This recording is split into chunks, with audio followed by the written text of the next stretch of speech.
Bonjour à tous. Nous sommes avec Dominique Bilde, député français du groupe Europe des Nations et des Libertés au Parlement européen. Nous fêtons, aujourd'hui 26 septembre, la journée européenne des langues. Madame Bilde, que fêtons-nous exactement? Bonjour monsieur, bonjour à toutes et à tous. La journée européenne des langues est l'occasion de célébrer la diversité linguistique. Notre continent est riche de plus de 200 langues et dialectes. Ce sont autant de manières différentes d'appréhender le monde. Autant d'histoires de peuples s'étant forgées des destinées communes par le dialogue. Cette journée est donc l'opportunité de prendre le temps de s'ébaudir de cette richesse. C'est aussi l'occasion d'en prendre la défense, de se rappeler que par l'utilisation que l'on en fait, nous sommes responsables de la sauvegarde et de l'enrichissement de ces langues. C'est donc une invitation à prendre d'abord soin de sa langue maternelle, de la langue de droit dont on fait usage quotidiennement et dont on a la possibilité d'en dévoiler les richesses et la profondeur, comme de la dégrader ou de la bêtir. Et c'est aussi un encouragement à découvrir la richesse des autres langues.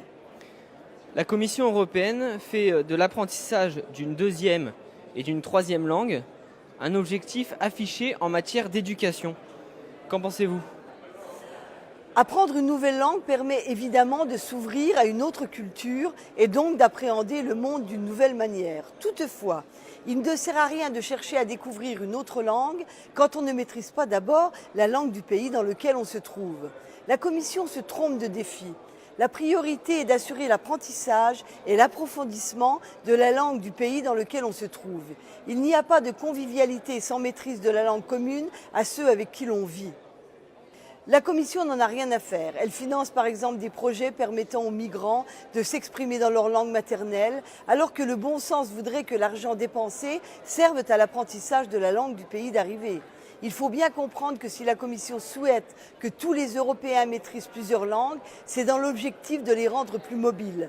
Ainsi, l'on pourra délocaliser la main-d'œuvre en même temps que les usines.